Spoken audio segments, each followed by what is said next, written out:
Welcome everybody back into NerdSesh. As always, I'm Carson Breber and alongside me is Logan Camden.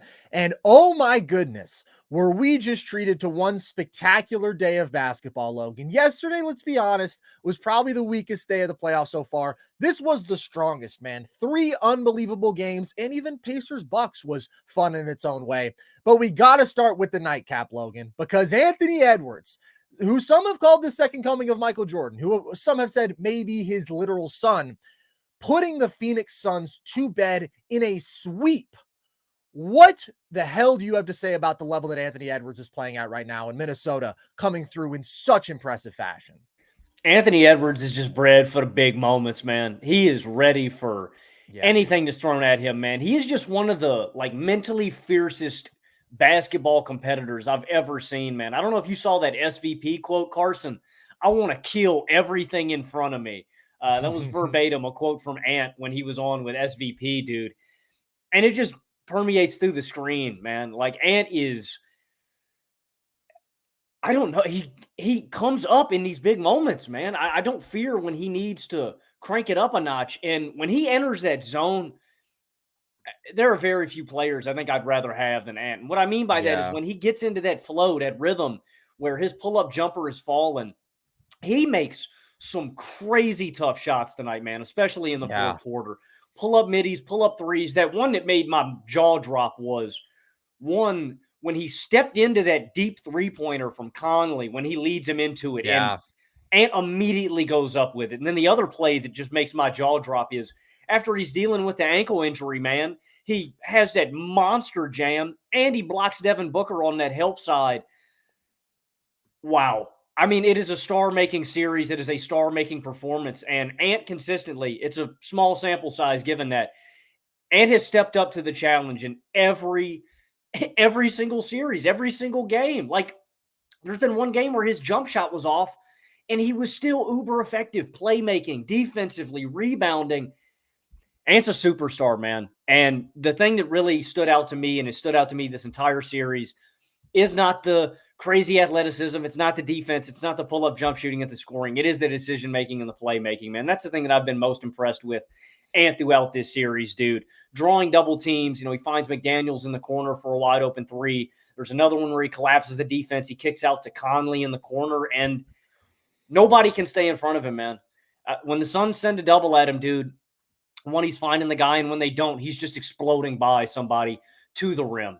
He is an elite athlete. But my takeaway from this series is, man, Ant's a freaking superstar. He is bred for the moment. And I think, you know, I don't think the Suns are the best competition for him. I think we can really draw some conclusions on Ant standing among superstars in the next series because I think it presents a really big challenge for him.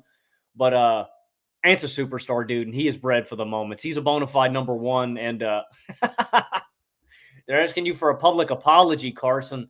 Public apology? What do you mean? I was right about the Cat game changer take. He went crazy today. It was just the foul trouble. If Cat hadn't gotten in foul trouble, he would have scored 30 a night on 70% true shooting. The Suns couldn't guard him. They couldn't guard him tonight. But yeah, I guess Ant's a bit more of a game changer. There's really no denying that. I mean, that's the big takeaway from this series, man. Ant's one of the fiercest competitors I've ever seen, man. He is a gamer. He's bred for the moment, and I want that guy on my team every time, man. Ant's a superstar.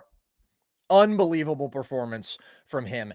Ending this game with 40, dude. He hadn't made a shot relatively deep into the second quarter. And by the way, part of my take at that point was this is basically a tie ball game. When Ant hasn't made a shot, like that speaks to the gap between these two teams. But ultimately, he stepped up and he was the best player on the floor throughout this series. Tonight, Book is incredible, but in the biggest moments, Ant was just unreal.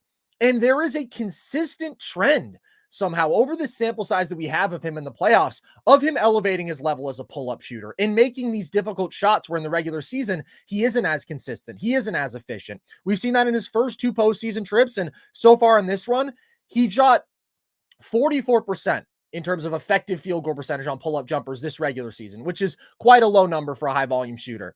In this series coming into today, he was already at better than 51%, and I can only imagine that today took that up another level, because in the clutch, like, that's what he did, dude. It's the pull-up three. It's a mid-range turnaround. It's a big step back three. And then the poster is the cherry on top of this stretch where you're just like, Ant, what are you doing? You say you're most impressed by his decision-making. I think you're getting a little bit cute. I think you have to be most impressed by the shot making and the athleticism and the defense. Like, those are the things he's doing at just an undeniable superstar level right now. The playmaking is improved. He made some really nice passes in this game, driving baseline, kicking to the corner. There's still some moments where he over dribbles, where he doesn't make a decision quickly enough. But the scoring, the physical imposition, that is why Ant is built for this moment, dude. The skilled shot making was phenomenal, but the fact that he can just get by people and he can just go through people, there is such a high floor when you're that kind of dude.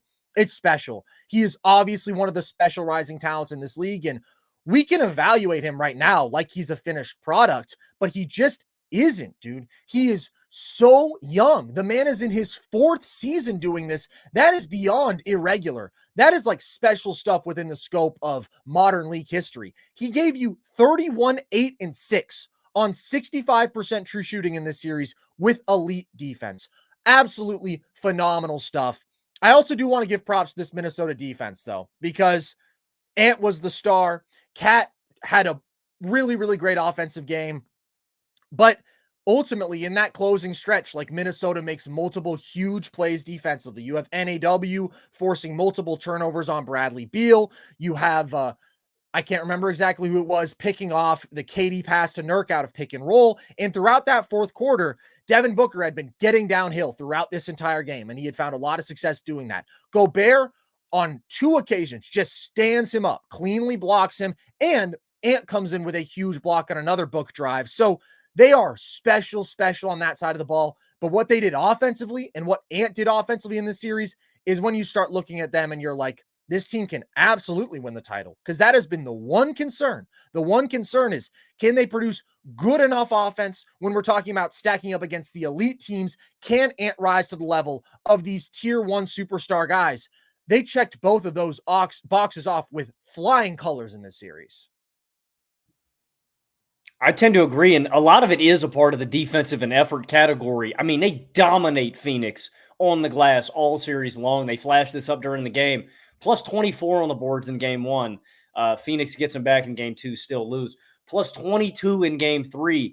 And in this one, man, it is a hellacious effort on the boards. They out-rebound them by 55 to 41. That includes 17 to 10 in offensive boards and 25 to 14 in points off turnovers. Like, that's the one thing about Minnesota that I think they have an advantage over everybody in the field, is that, one, that they have these big bodies, Gobert and Cat, that are so long, and McDaniels. But it's a point of emphasis of this team that we are sending 3 or 4 guys to the glass every single time, and we're going to win that. It's a category that I just don't know if you can beat Minnesota in. And then defensively, dude, it's game-wrecking. The length, the way that they can just completely take away the paint, all the turnovers they can force. It's ridiculous, man. And if we do get this version of Ant and Cat, dude, I agree with you. I think that they can win the title. I mean, it's an offensive number 1 and it's an offensive number 2, dude, that I just believe in. Like, people are clowning on you for the Cat take. Nobody can guard him. He is especially on the Phoenix Suns. Yeah, no doubt. He can shoot over everybody. He can shoot from crazy distance. And when he is playing consciously, and when there's a really small dude on him, he can just back him down and take him down to the post where he's killing him. Like, Cat is a mismatch. Ant is a mismatch, dude. These guys are – it's a 1 and a 2, man. It is a 1 and a 2 that I really believe in is the formula, man. Are dominant. Wow, man. I cannot believe that the Timberwolves, like, just mopped Phoenix. This was an awesome offensive game. This is an awesome offensive game from Phoenix, and I know Bradley Beal puts out a stinker, dude. When you get this out of D-Book and KD, it shouldn't be a question of if you're going to win, man. It should be, yeah, we're going to win. Mm-hmm. What a win for Minnesota, dude. But, yeah, the most impressive part of this is the way that Ant closed the door, man. It wasn't anybody else really pulling their weight, and, other guys did their thing, but it was Ant that got them across the finish line, dude. He just took over. He did. And the scariest part about this series, Logan, of course, is the level that he played at. but it was the collective level of this Minnesota offense, because we can rave and rave and rave about the defense and how they really embarrassed the Suns throughout this series. This was by far Phoenix's best offensive game, but forcing them into so many turnovers, so many tough shots, applying such great ball pressure at the point of attack, having this all-time great rim protector. That has been the backbone of this team being so great all year. But Logan, they produced an offensive rating of 126 in this series. They are by far the number one offense in the playoffs so far. And yes, this Suns defense is weak and vulnerable, but that is just dangerous. And it's not just the offensive number one, Ant playing at this level, and Cat stepping up. And yeah, in a series like this where the opposing team is very slight, he can mismatch attack. He can consistently bully you on those drives, and he shoots the lights out in this game, as he is prone to do from beyond the arc. It's the collective. It's what we've seen throughout this series, where Jaden McDaniel steps up and gives you 25. Nickeil Alexander-Walker is consistently comfortable knocking down these spot-up jumpers and making good decisions. Mike Conley can float you in stretches out of pick and roll, make great decisions, get to his floaters, knock down 44% of his threes this year. This team is ridiculous. Naz Reid, of course, is a special offensive weapon off the bench, and they just have so many lineup combinations that they can mix and match with. It's incredible how many different looks we've seen them close with or ride out through significant stretches of the second half. We see a little bit less Gobert in this game. We've seen Cat sit for extended stretches of second halves throughout the first three games. And like, those are some of their best players who do super, super important things. And they are still so flexible. They're so deep and so good on the perimeter that they can really kill you with a variety of lineup combinations. This is one of the most impressive first-round series that I can remember from any team in a long time, because the Suns have their issues. We will get to that. But Minnesota kicked their ass door to door. And then when you got the best version of these Suns superstars, Logan, when Book and KD combined for 80 points, that's it. The game is over. The Denver Nuggets were way better than the Suns last year. But when you got that Devin Booker and Kevin Durant, it didn't matter what they were producing offensively. Those are just two games that you're going to lose. Minnesota overcame that. Winning in a shootout like this, that is where I just didn't expect that sort of pop, and they're playing at such a high level there. Yeah, and all their guys are two-way too, man. You mentioned with NA-Dub, with Nas, like, they're impactful on both sides. A guy that you didn't mention, dude, we get good Kyle Anderson minutes in this game. Like, a lot of Kyle Anderson. Yeah, I mean, they can really throw out whoever, man. I didn't think Minnesota had this kind of offensive pop, and I thought we were going to see more bad Anthony Edwards, man. And I don't think Phoenix has many, I don't think Phoenix has defensive answers for Anthony Edwards. I don't think they had anybody that they could competently throw at him. But again, consistently, we have seen him knock down these shots. Like, there's no reason to doubt him, in my opinion, and not expect this level of him moving forward. And when we're looking forward too, I mean, it's just a hard guy to guard, period. And you're going to play drop on him much in the way that, teams play drop on like SGA. You're going to try to stop him from getting to the basket. He's just got a counter for you that's really unstoppable if he's hitting at this level, man. I'm happy for Minnesota too, dude. I think this is their first sweep in franchise history. Like, this is a big moment for this franchise, man. And I believe Anthony Edwards is already either tied for first or second in 30-point playoff games. I think he overtook KG for the most tonight. I think he now has 8 and KG had 7. Which is ridiculous, considering Ant is this young, man. Yeah. Yeah, I mean, I think they're a contender now, man. I think I think they're ready now, which is just unbelievable. That's unbelievable to say, man. They're not just a contender, dude. Like, they were obviously a contender coming into this. They are a tier above everybody other than Denver and Boston. I just don't know how you can say anything else. OKC is playing really well. I still think the physical maturity is a significant difference between these two teams, and the playoff experience does matter. OKC is making light work of New Orleans, as they should. But this Minnesota team, man, like, they are built of grown men, and they have this guy playing at a superstar level leading the charge. And I don't want to just say that Ant is going to continue to do this every night, because we do have a tendency to look at these small sample sizes and draw outsized conclusions. Ant also lays a clunker in game 2. Although he does just have this dog and this rise to the moment instinct, like, he's probably not going to always be this good as a pull-up shooter as he was throughout this series. although he looks really, really good there right now. But he's playing at the level of a clear, undeniable top 10 player. And again, is playing as one of the 10 best perimeter defenders on the planet while he is doing this, and is improved as a playmaker and creating good shots for his teammates mostly when he gets doubled, who are all good shooters, basically, who are all good ball handlers. Like, boy, this team is about to give Denver all they can handle. And if you get this Anthony Edwards, and if you get that Jamal Murray, and you get that Denver spot up shooting and that Denver energy and just some of the lackadaisical stuff that we've seen from them early in games, Minnesota can absolutely win that series. And as much as I liked them coming into these playoffs, I did not expect to be saying that. I'm still picking Denver, but there is no question to me that out in the West, this team poses by far, the biggest threat to Denver. And it is, again, I want to emphasize too that it is because of this rock solid defense too. What's been so remarkable is the fact that the Timberwolves, because their defense is so great, they can survive these atrocious stretches of offense where they're not generating anything. You know, again, even against Phoenix, where their guys are getting theirs, they're good enough offensively, but they're so dominant defensively, they can stick in these games. They can muck it up long enough to where they keep it competitive. Like in the second quarter here, man, I was like, how is Minnesota hanging around here? Like Phoenix is getting theirs, and they can just make life tough enough, and they can win the effort and energy categories, the rebounding battles, the points in the paint, the second chances. And like another thing too is the fact that Minnesota is so good at getting downhill and slowing the game down when they need to as well, getting free throws, allowing their defense to set up on the other end.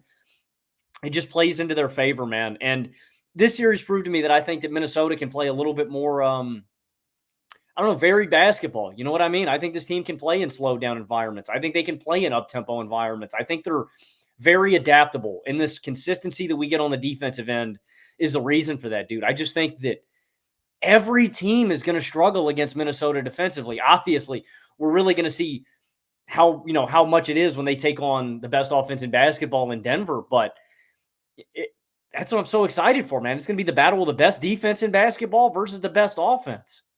It's going to be so fun. Such an interesting matchup. But this was dominant stuff for Minnesota. And by the way, when we talk about that collective defense, there's so many stars to shout out. Nickeil Alexander-Walker and J-Mac and Ant on the perimeter and Gobert on the interior. The one dude who I want to make sure to give a shout out to is Karl-Anthony Towns, because his ability to hang in space in this series, I thought he was going to struggle more. What we saw in the regular season matchups, I was concerned. It was just quite a challenge having to deal with this sort of offensive skill in space, this sort of shooting at all times. And really, there were not many instances in which Phoenix went at him in isolation and it was just an easy bucket. Like there were spots where they got a step on him, and KD had a really smart back cut off an overplay and got an easy bucket against Cat. But like Devin Booker, who was red hot in this game, tried to attack him at one point and passed out of it twice, ends up getting a really tough shot. Like Cat being passable in those situations defensively at the very least was really valuable to this series. And of course, sometimes they just didn't need him because their perimeter defense was so great and the shooting was so great from all the wings. So really impressive stuff from Minnesota. On the flip side, Logan, though, Phoenix is now done. And to call this a disappointment would be an understatement. We both picked them to lose in this series, but to lose this convincingly is really rough. And preseason expectations certainly were that this team, with Kevin Durant and Devin Booker having added Bradley Beal, would not be a first-round exit, much less in a sweep. So where do they go from here? That's a great question, man. You got to put all your chips in on these three guys. That's my takeaway for Phoenix. I mean, you're really left with no options. It is, you have these 2 years of these guys. You don't have many picks for the future. Like, I think you go all in on this window that you got right now because there's no real other options unless you see if people can take these contracts. But I don't really think that's on the table. I think you try to find complementary defensive pieces. Like that was, and Phoenix couldn't defend. And it wasn't just that they didn't have the personnel to hang with these guys because they didn't, but it was also just structural, like decision-making, where these guys were positionally. Like late in this game, there was a possession where Eric Gordon is the help side guy on Anthony Edwards, and he's sitting in the paint. And Anthony Edwards doesn't even drive the lane. He swings it around the top of the key. They swing it 3 times all the way to the corner to Jaden McDaniels. Gordon still doesn't close out on him. Like, to me, I think his team has to buy in on the defensive end. They just need competent defenders to play alongside these guys, long, rangy guys who are impactful, and they need an identity. They just can't win defensively, man, and that's going to kill them against any team. Like, I'm not really optimistic. I'm going to be straight up. Like, I'm not optimistic in any way that the Suns are going to be able to find these assets and to tool something together to make a competitive roster. Borderline with how good the Nuggets are, how good Minnesota is, and the fact that they're ascending because Anthony Edwards is getting better. Oklahoma City, is the top of the West, and they're only getting better. Like, I don't really think Phoenix has a championship window. But that being said, No. you have to just linger there because of your situation and hope that something breaks your way. You know what I mean? You have to just be there. And you go in on the next 2 years, man, and then you figure it out. Like, I think you just try to put the best possible roster that you can among these three superstars. I don't think anybody is chomping at the bit to trade for Bradley Beal. No. And if you try to deal away KD and Book, it's like, well, you're giving away your franchise cornerstone, and then you're just trying to recoup value on a guy that you gave up a ton of assets for. It's really a lose-lose situation for Phoenix, and I don't really see a bright light. The scenario that I see for Phoenix is Kevin Durant leaves when his contract is up, and you're stuck with Book and Beal trying to figure these things out, man. Yeah, I don't really have a ton of positives to take away for Phoenix other than the fact that you got 2 years to try and retool and try to put the best roster together. Unfortunately, I think the best possible roster that you can build with your current cap situation and draft asset situation just pales in comparison to Minnesota, to Oklahoma City, to Denver. I just don't think Phoenix is going to be able to build a competitive roster around these guys, and that's really sad. Like, they have really screwed the pooch here, man. I think Phoenix is going to be in the dredges for the next decade, for the next potential. I don't know. I don't know how they get out of this pit, man. I think they have dug themselves into one of the worst situations in all of basketball. They're fucked, dude. Like, there is no maneuverability here. There just isn't. You have no cap.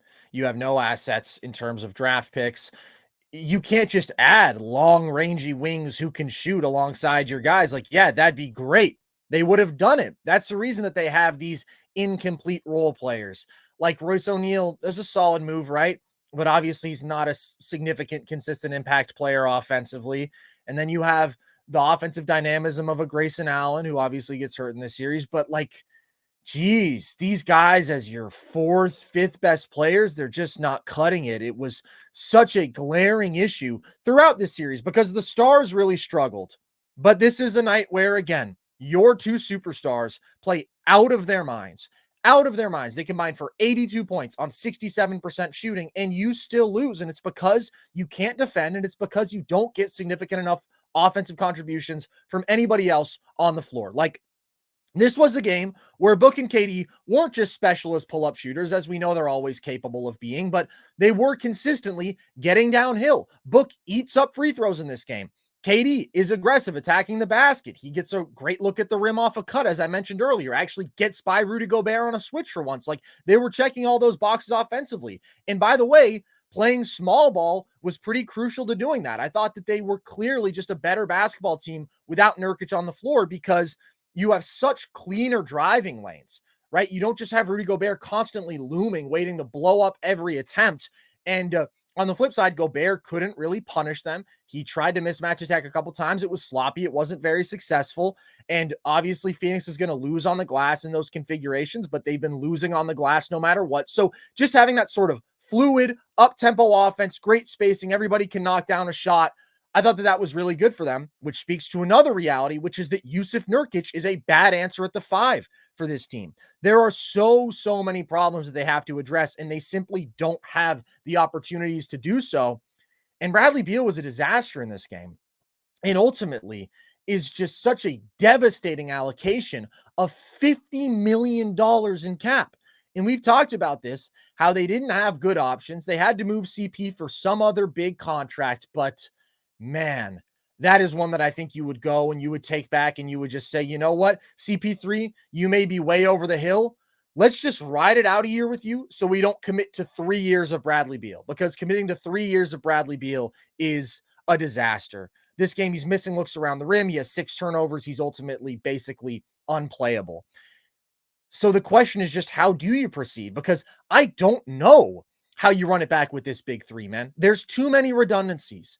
There's too clearly this tendency to just play ISO ball, tough bucket getter, go do your thing, tough bucket getter, go do your thing. The lack of volume 3-point shooting. Apparently, Frank Vogel told this team that he wants them to shoot 43s. That's hilarious. The lack of rim pressure, which was improved in this game, but we saw the lack of quickness from KD and Book, and just getting bottled up at the point of attack by these elite Minnesota perimeter defenders. And then the fact that when these three guys are core members of your starting five, especially with Nurk holding down center, you cannot construct a very good team defense. It's just not possible.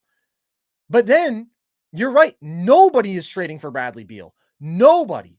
Like, you would have to attach assets to that you just don't have. It is such a negative contract.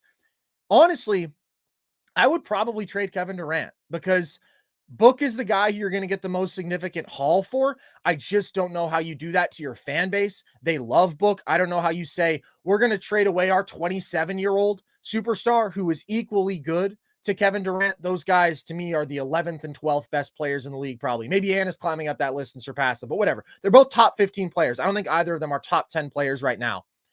We're going to move off of our homegrown superstar to prioritize this 35-year-old Kevin Durant, who, frankly, nobody really likes. But more than that, it's just obviously he is declining. Book may not be actively ascending anymore, but he is still going to be firmly at this peak for several more years. I just don't think you can gut your fan base like that, because they have no attachment to KD in the way that they do to Devin Booker. And I would just rather have Devin Booker long-term regardless than Kevin Durant for a couple years, when I do think that they are on the same level as basketball players right now. And I still think you can get some legit assets for KD. I don't know exactly what you get, but at least then you have the opportunity to say, okay, somebody wants that superstar shot creator to put them over the top. Give us your quality 3-and-D wings. We get a couple of those guys. They have to do something. They can't stand pat, because this current roster is just so far away. And look, I don't like at all taking Kevin Durant out of the equation or Devin Booker and placing more offensive responsibility on Bradley Beal. But I do think Bradley Beal is still a really good offensive player. I think he just had a really bad game here. And obviously his role and volume was reduced this year. But if you put a core out there with Book or KD and Beal, and then legitimately really good point of attack defense and spot up shooting on the wings, I don't know what you do with Nurk, because he's just not good, man. Oh, he's a good connective passer. He's a good offensive rebounder. Yippee. He's slow-footed. He really struggles to defend in space. He can't protect the rim. He's a non-floor spacer and a non-vertical spacer. I don't want that guy on my team, and they're paying him $18 million for a couple more years. But I think you have to do something decisive here. Even though KD and Book are the only really good thing about your team right now, it's clearly not enough, and moving off of Beal is just not an option. If it were, that would obviously be the choice, but that's not going to happen. Yeah, and you're not going to move off D-Book. I think that would gut the fans. I think that would there would be like no reason for fans to come out anymore, man, and support the team. It's like he's the one thing that Phoenix does have. And the hard part about trading Kevin Durant is the fact that the front office would just have to admit we made a mistake. I mean, you're talking about trading for 3-and-D wings and to get future assets, and it's like, are you going to get back a haul that's as good as Mikal Bridges, Cam Johnson, and a bunch of firsts? True. No, you're not. And so that's what sucks, is that the front office is going to have to either bite the bullet and get the better team by clearing up cap space and moving off of one of these superstars and lose value on the trade that they made for Kevin Durant and put your hand up and admit we made a mistake. Or you run it back with these guys. You try to find as many minimum contract role players as you can, and ultimately you're likely going to meet the same fate. Yeah. Or you're going to get bounced in the second round. You know, there is no championship ceiling. The important part is that you're moving forward to build the best team around Devin Booker, because I think that Devin Booker has an emotional attachment to the city. I think the city has an emotional attachment to him. I think he wants to be here. I think he loves the city. The city loves him. He's your guy, and you got to make the best decisions in the best winning situation for him, man. They're going to lose value if they do that, though, 100%. And it's a big gut punch, but you got to do something to clear up some money and to make this team better, man, because if you run this back, I agree, man, it's a Best case scenario, you eke out a first round series and then get bounced by a real, actual contender in round 2. That's your ceiling. That can't be your ceiling when you have no future. You know what I mean? So that's just a reality for Phoenix. And said it well, man. They're fucked. Phoenix is fucked, Yeah, man. Deal they with are. it. I did not envision this at all at the start of the season, man. I thought I can't believe this is where we're at with Phoenix, man. This is it's a real gut punch. It's a real smack to the face. It is one of the most disappointing, seasons I can think of any team ever, man. It's brutal. It is really, really disappointing. And things aren't going to get better because the approach that you just laid out, dude, that's exactly what they did this past offseason. And we looked at that and we were like relatively impressed by who they were able to scrap together with literally no cap.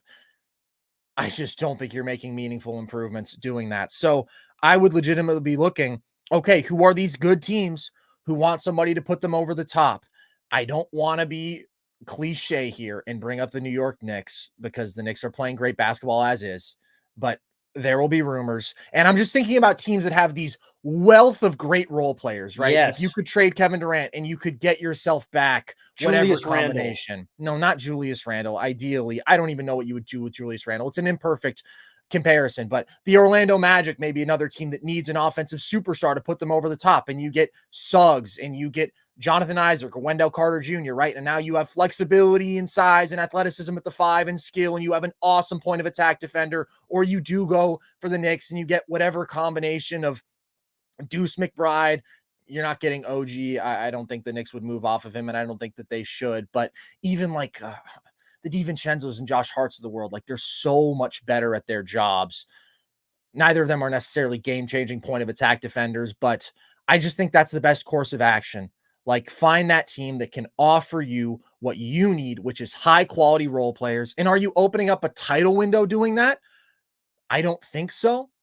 But you talk about them having to admit that they're wrong. Absolutely. People struggle with that. But Logan, the sunken cost fallacy is a fallacy for a reason. That trade is done. You gave up those first round picks. You gave up Mikal Bridges. You gave up Cam Johnson. There's no getting those picks back. There's no undoing that. You operate within the reality that you're in right now. And I don't see how proceeding with this core in an extremely similar configuration next year is going to do you any good. It's the Money Pit with Tom Hanks. I know how much of a fan of Tom Your Hanks you are, favorite Carson. movie. Yeah. Yes. No, they go all in, man. They think it's this really beautiful, nice house. They put all their money in on it. And right as they move in, it just starts falling apart. And they have to debate, do we just sell it for a lesser price or do we try to fix this thing up and overhaul it? That's the Money Pit with Tom Hanks. By the way, not the first time that you've mentioned it on I this know, very. dude. I know he's your favorite actor, man. I know he's your favorite actor. Yeah, no. And like the chat's mentioning right now, too, the Suns don't have any first round picks of their own until 2030. They had a couple swaps, but it's like, okay, sweet. We're picking in the 20s every year. But they have their pick this year, and then it's a rotation of we give our pick up and we get the worst pick out of a swap. So I just think you have to move forward. That's all you can do, man, is you got to move forward and you have to improve as a team. And that's the reality. I do think the Suns would be a better team if they could get back good enough value for Kevin Durant. It's hard, man. Like I said, you're biting a bullet here. It's tough, but you got to do it. I think the Suns have to do it. You can't run this back next year, man. I mean, what are the expectations going to be? Another one of my favorite quotes that I've mentioned here time and time again. Insanity is doing the same thing over and over again, expecting different results. If you run this core back and you think you're going to win a title, you're just wrong. You got to do something different this offseason, Phoenix. And I think it's making one of those gut-wrenching decisions of moving off a superstar to gain better depth, man. It's just the reality of the situation that Phoenix is in right now. It's tough, though, because you wonder, like, does that move the needle enough? Because giving up on Kevin Durant, like, again, these two superstars are the foundation of everything. They're the only reason you're competitive in a single game in this series. And is there a level of quality role players that you can upgrade that offsets giving up KD? This is what's really, really difficult about the Suns situation. It's what we've talked about. Their title window closed, and then they had to operate within a reality in which they were now just a regular old playoff team. And DeAndre Ayton's value had significantly depreciated, and Chris Paul's value had significantly depreciated. And it turns out it's not easy to just reopen a title window, even if you do trade for Kevin Durant, when you have to compromise so much of your depth and your identity and your really quality role players to do that. There's not always just a great answer where you take a step up. So if they do say, look, we're just going to run it back, I can't hate on that because the damage is done. Like, they're already screwed. There's no reality to me in which they do nail the Kevin Durant trade even. And next year it's like, yeah, I think the Suns are going to win it all. No, they're going to be running behind Denver, in Minnesota, in OKC, in Dallas, et cetera, because the West is that great and they're just a really, really incomplete basketball team. And Book as your lone superstar, I just think is probably not built to carry the sort of crazy load that you would need to like go on a title run. I don't think that he's a number one on a title team. I think he's right below that, but I also don't think that Kevin Durant is that right now. I think he's right below that. So Suns fans, sorry. T-Wolves fans, congratulations, because you guys are awesome. We're going to take a quick break here, and then we have several more awesome basketball games to talk about after some quick words from DraftKings. The 82-game preseason is in the books, and it's finally time for the real season. Don't miss out on any of the NBA playoff action at DraftKings Sportsbook, an official sports betting partner of the NBA. From the play-in tournament through the finals, DraftKings Sportsbook has you covered with same-game parlays, live betting, odds boosts, and so much more. Download the DraftKings Sportsbook app and use code NERDS. New customers bet $5 and get $200 in bonus bets instantly. That's code NERDS only on DraftKings. The crown is yours. Let's talk Knicks Sixers, Logan, because what an awesome series that has been, and what an awesome game this was. Jalen Brunson goes off, Logan, 47 points and 10 assists. What did you take away from his performance in this one? Jalen Brunson's the man, dude. I'm tired of people disrespecting him. He soundly, I will repeat, outplayed Joel Embiid tonight. Say it one more time. He soundly outplayed Joel Embiid tonight. Former MVP Joel Embiid. He had the most playoff points by a Knick ever. Yeah. Shout out Bernard King. Shout out OGBK, man. He broke his record, 47 points. And the most remarkable number to me about this game, he scored or assisted on 70 of the Knicks' 92 points, man. Or 97 points, excuse me. What? That's ridiculous. That is ridiculous. Like, it is such a good combination here that the Knicks have developed. And this is kind of what we're emphasizing with the Suns, right? Or the Timberwolves, for example. You have your lead offensive guy that is going to get you going, that is going to step up in the big moments. And behind him, what do you have? An elite defense with a bunch of hard-nosed guys that are going to bust their ass. The Suns have three superstars and nobody behind them that is going to bust their ass. And it is a rock-solid recipe, man. Brunson is your number one guy I just believe in, man. He is going to find you and hunt you great shots all game long. That is the favorite thing about him, man. Whether his shot is going, whether he's knocking down his post turnarounds, getting to the rack, getting to his easy looks, he's going to generate high-quality shots. He's going to keep getting downhill and keep doing his thing. And behind him, he has that great defense. All series long, the Knicks' energy, effort, and defense has been rabid, man. They forced Philadelphia to go 0 of 11 in the final 5 minutes of this game. They out-rebound them 52-42. They out-rebound them on the offensive glass 15-9. They beat them out in points in the paint 44-32. And it's everybody, man. Recovering and switching so well, crashing the glass. Hart notches 17 boards. OG notches 14 boards. And I'll remind you guys, this is without Mitchell Robinson, like one of an elite interior rim protector. You know, we're getting a lot of Precious Achiuwa minutes, and Achiuwa did his job exceptionally well in this game. The other guy I want to shout out is OG Anunoby, who I thought played an absolutely phenomenal game, filling so many roles defensively, even down to the end of this one. I was so impressed with when they put him on Embiid. There's this one possession where he is not going to let him touch the ball. They're fighting. Embiid, you can see, is clearly getting frustrated. He's shoving him a little bit, and OG didn't back up. He matched that intensity, and he denied him the basketball. OG is one of the most versatile and just best defenders in the league, man. Yeah. Point of attack on small guards, big bodies on the paint. This is a guy who averages 30 points per game in the regular season on tremendous efficiency effortlessly because he is just a mismatch. And OG hung with him. Can do that. 35 a game. 35, Logan. Let's Yeah. not sell him short. He's elite as a help side rim protector, as an off-ball defender. OG is just a perfect Knicks player, man. He encapsulates everything that the New York Knicks do, man. I want to give a big shout out to Deuce McBride. He outscores the entire Sixers bench in this one by himself. The Knicks recipe is just rock solid, man. I don't care what superstar you have on the other side. They can fluster them. They can make life super hard on them. That intensity, that effort on the glass that they bring every night, every single possession, every single play, that just is something that doesn't go away.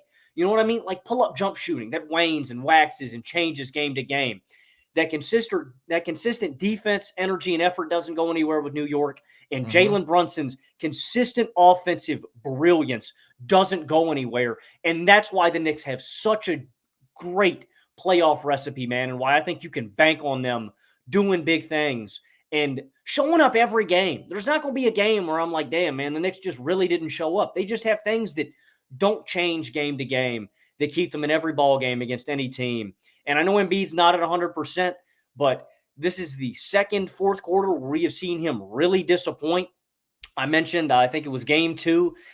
He scores his last bucket late in the third quarter. In this one, he made his last field goal with 2 minutes left in the third quarter. He goes 0 of 5 in the fourth. He's shooting over and trying to go through double teams when he should pass the ball.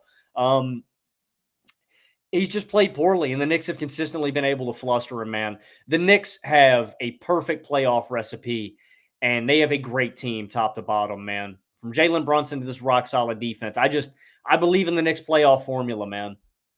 Well, you say that brilliant offense from Jalen doesn't go anywhere, but it did in games 1 and 2. Like, he was brutally inefficient. He was really being affected by this great perimeter defense from Philly and Embiid on the interior, and they still won, which is ridiculous. But we knew that wasn't sustainable. They needed to get Brunson going at the superhuman level that he was down the stretch of the regular season. For the last 15-plus games, he's giving you 35 a night very efficiently.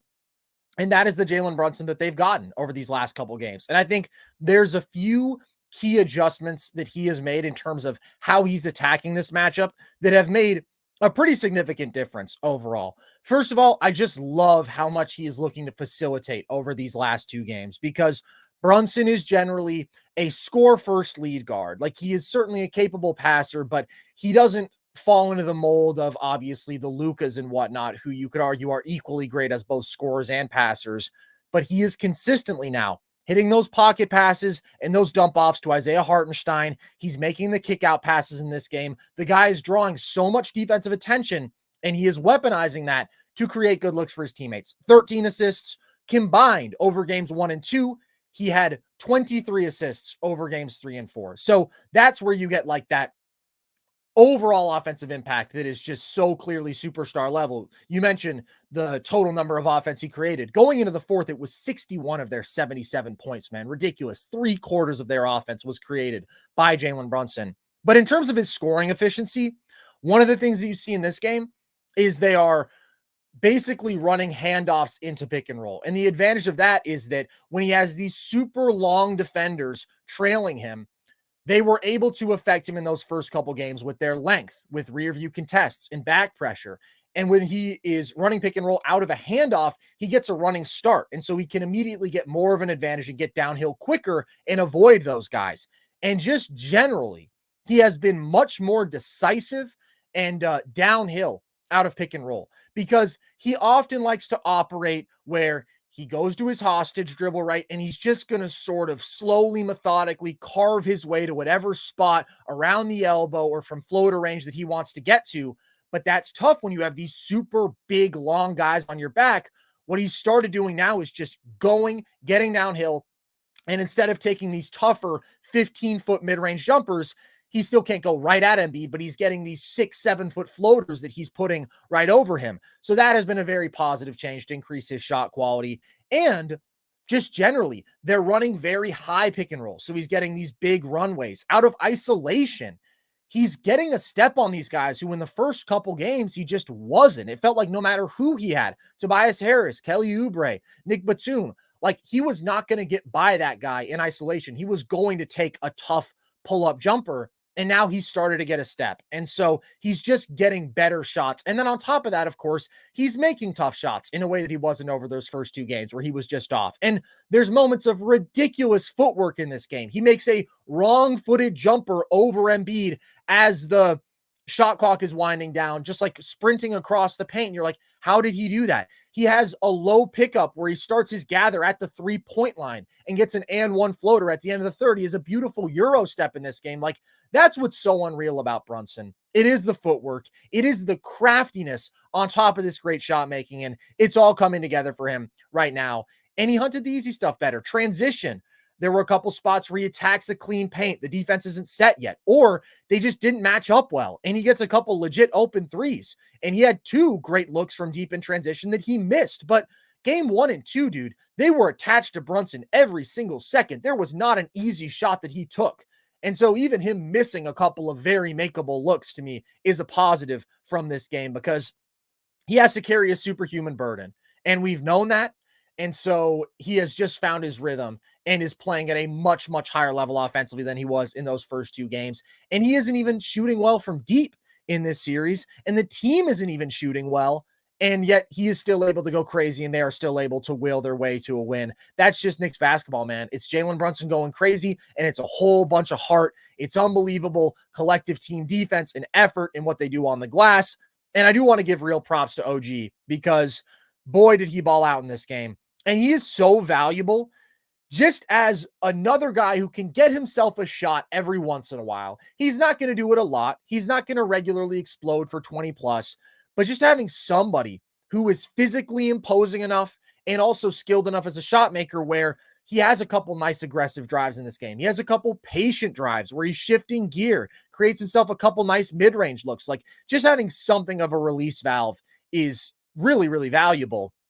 And then at the same time, he's dominant defensively. I thought he did a really nice job on Embiid. You mentioned what he does on the glass, 3 blocks in this game. Brunson is, of course, the face and the superstar and the best player, but you cannot overstate how important OG Anunoby is.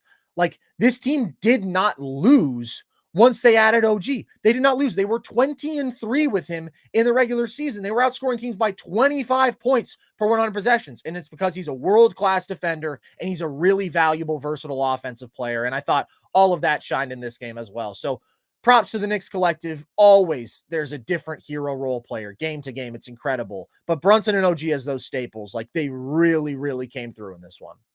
That was the final thing I was going to mention about the Knicks bench is it's so remarkable to me that these role players don't have to score.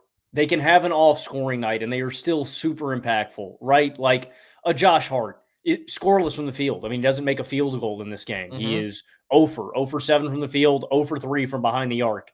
And yet he leaves his imprint on this game. He gets 17 boards. Again, Tibbs plays him damn near the whole game because they need him, but he does it. And it's all these other guys. If OG's shot isn't hitting, guess what? He's still impactful. With Hardenstein, all of them. You know, DiVincenzo shoots 3 of 11, 2 of 7 from behind the arc. He's still an impactful player. Like, these guys are just, they make winning plays. And no matter what, if their offensive game is on, they're still going to impact the game because they're crashing. And frankly, Carson, that's the area with Philadelphia that I've been the most disappointed in. I know that this is a rabid Knicks team. That is the identity of this team, that they play hard. Philly's not answering the call. I'm not seeing that same kind of energy and that same kind of dog and that same kind of effort from Philly's bench. Guess what, Philly? This is the reality of the situation. Some games you're not going to be able to coast with both of your offensive superstars just getting it done. Some teams can make life hard on Embiid. Some teams can make life hard on Maxey. And in individual games, sometimes they're both not going to be on. And this is a game where they're not both perfect. Embiid goes 7 of 19 from the field. Maxey goes 8 of 21. Like, this is a game where I need to see you scratching and clawing and fighting. And in the clutches of this game, when it is hanging in the balance, I didn't see that from Philadelphia. I didn't see that same kind of, I need to go hard. We need to make a play. I need to make that extra effort. And I've consistently been let down by Philadelphia's effort in this series, man. I just don't think they're matching it or they're anywhere close to the kind of grit that I'm getting from New York, man. It is a big difference in this series. I'm not getting that same kind of energy from Philadelphia, man. And it was a bad fourth quarter from Philly. Like, both of these teams started to struggle offensively, but Philly ultimately just had some big gaffes in the clutch. And particularly, Joel Embiid just went AWOL, doesn't make a field goal in the fourth quarter of this game. And that is, of course, with Hartenstein out of the game because of his fifth foul, and with Mitchell Robinson unavailable because seemingly Joel Embiid, decided to pull on his legs while Embiid was on the floor and Mitchell Robinson was going up for an attempt around the rim, which obviously sucks. But when you have OG on you, like, that theoretically should be an opportunity to strike. But I liked that matchup from the moment that it started, because I just think OG is so physically strong and he's so long and he's going to be more disciplined. That was the most difficult thing about the Hartenstein matchup, is he just kept fouling. He just kept getting caught with his hand in the cookie jar, and Embiid was exposing him there. And OG ends up getting pump faked into one foul on Embiid, but does a much better job in that matchup. But of course, they're setting a lot of doubles in those situations, and that was very effective. OG did a nice job of denying him the ball. And when he got it, they got the ball out of his hands and they rotated well. And he didn't create a bunch of like real meaningful advantages. There was one spot where they doubled hard and they got a wide open Tyrese Maxey three out of it. And I was like, yikes, like, that's nerve wracking. But for the most part, it kind of just reset the Philly offense. And so you're able to kind of negate Embiid's impact down the stretch in this game. And also, he's just catching these balls so far out. He's not in a position to get into the teeth of the defense. And so he's not creating an advantage. He's not forcing defenders to really sink that far in. And when he did go at OG in single coverage, like, he forced him into a couple of tough jumpers. So it was a really, really bad Embiid game down the stretch. And then 95-91, you get him a great look off the inbound play, wide open 15-footer. He doesn't take it, drives in, presumably thinks he's going to get a foul call because he has on every single drive all game, but he doesn't. And that's the game right there. Not that Philly was going to come back, but that was just strange to me that he wouldn't take a great look like that. And he really, really struggled down the stretch in this one. And as you say, Philly totally got out hustled. The Knicks had 11 team offensive rebounds in the fourth quarter, Logan. So that includes loose ball fouls, like any miss where they retain possession because they're just working their asses off on the glass. That is ridiculous to allow that many extra possessions late in a game, especially when both teams are struggling to make shots. And then there's just some decision-making from Philly. Like, Kelly Oubre takes an early shot clock pull-up three with like 90 seconds left in this game in the last couple minutes. What is that? That is not a good shot at any point. That is certainly not what I want when I have Tyrese Maxey and Joel Embiid on the floor in the closing stretch of a game. And also, defensively, when it was a 4-point game, Joel Embiid picks Brunson up full court, is doubling him full court, which immediately I'm like, bro, I don't think you're forcing a turnover here. Jalen Brunson is really good with the ball, and now you're going to be out in space and super vulnerable. Then once he gets the ball past half court, they trap Josh Hart with Jalen Brunson one pass away. And then he just gets an easy layup out of it. And it's like, that's the game. Play real defense, bro. Play real defense. Next possession, they trap and New York doesn't take a shot early, which I thought they should have done. But like, they're able to force a miss in that spot. But do not let Jalen Brunson attack a 4-on-3 when you're trying to win the game. That's a really, really, really bad formula. I'm so glad you brought that up. That was the most puzzling decision of the game to me, as I was like, Yeah. I'm a bum on the basketball court, obviously, but I lick my chops when the 5-man's down there. Why are you picking up a guy? Bro, get back to the basket. And the most puzzling thing to me is that when Brunson is pushing him down the floor, Embiid didn't stay attached. He drops to the other guy, and it's like, you're just going to give Brunson the rim? Like, what are we doing, Well, man? Brunson threw a nice little fake at him, but still, it's just way too much of an advantage to be conceding to their best player. That's what I don't know, man. I wonder if Embiid is, I know he's not at 100%. And that's why I'm still abstaining from being uber critical of Embiid and drawing these massive, massive conclusions. Obviously, Embiid is nowhere near 100%. But the one thing that I worry about with Embiid, not more so than physically, I think it is his chief concern. It's him mentally in these moments. It's like a decision like that. I'm just sitting there going, What are you doing? Two different possessions in the fourth quarter when a double team comes his way, and his decision is, oh, I'm just going to shoot it. It's like, Embiid, there's somebody open. Whether you can make that cross-court pass to get the guy open without turning the ball over is one thing, but you can make the quick pass and see if your guys can swing it around and then create the advantage. It's frustrating, man. And there have been 3 games in this series in the clutches where Philadelphia can take these games and win, and they have thrown them all away. It has been a Knicks victory every single time, man, when the game is in the balance. And decision-making and mentality have had a lot to do with that. The final thing I'll say about Philly down the stretch is the only guy that I really saw hustling was Kyle Lowry. That's a problem. That's a problem, man. When Kyle Lowry is the only guy. So annoying to play. When Kyle Lowry is. Yeah. When he's the only guy crashing the glass, it's like, Philly, what are we doing here, man? And then the other guy I want to take a dumpy on, man, Tobias Harris stinks. I'm convinced just Tobias Harris sucks, man. Boy, he's been bad this series. Not so much in this game, but other games in the series, we've seen him just take the offense out of rhythm where he's taking these dumb mid-range pull-ups where it's like, hey, man, I got to get my touch. I got to get a shot here. And he's clanging. In this game, 10 points, 8 boards, 4 of 10 shooting. That's actually almost an increase from his averages. In this series, Carson, he's 9 points, 8 boards, 1 assist on 39% from the field and 25% from deep. I'm not saying I expect more from Tobias Harris because I kind of know what Tobias Harris is as a player. But for a guy that you're paying, this is his worst series ever. For a guy that you're paying this much money, I mean, you cannot get this kind of series out of him, man. He is completely underperforming and failing Philadelphia. What a disappointing series it's been from him, man. I've really been disappointed on all fronts from Philadelphia, except basically from Tyrese Maxey, man. It has been a really underwhelming series across the board.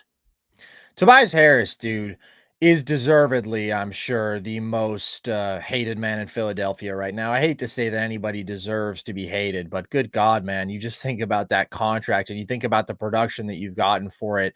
And this is an absolute low point for him.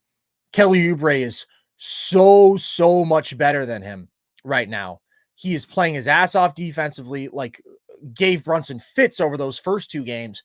And then these last 2 games has really stepped up offensively and is knocking down shots and is using his athleticism. And Tobias Harris is just kind of hanging out, man, and giving you 8 to 10 points every game. Embiid is difficult to evaluate in this spot because I don't think he's healthy. And I think the fact that he had 50 last game, even with a favorable whistle, like that level of jump shooting, that was incredible. Clearly, to me, he is not all the way right. But it is still really frustrating when you think about how he starts this game. I thought he was playing legitimate bully ball. I thought that he was playing with a physicality and getting looks around the rim that we hadn't really seen because he had been so jump shot reliant. And then the third quarter is just basically all foul baiting. He gets 10 free throws out of it. And then, as we said, he doesn't make a shot in the fourth quarter and just really was a non-factor down the stretch. And that's the concern with him. If his jumper isn't nails, and if you send a second defender his way, to what extent can you neutralize this guy who in the regular season is generally an unstoppable force? And unfortunately, the answer too often has been you can neutralize him relatively effectively. And the jumper has failed him too many times, and the decision-making has failed him too many times. I do think this is the best Embiid that we've ever seen this regular season. And so that's why I'm giving him more of a pass in these playoffs than I ever have before. I've been hard on Embiid for his playoff shortcomings, but he's also not a guy who really deserves the benefit of the doubt in these playoff environments because of his track record. And he's still made his impact games, his impact plays defensively.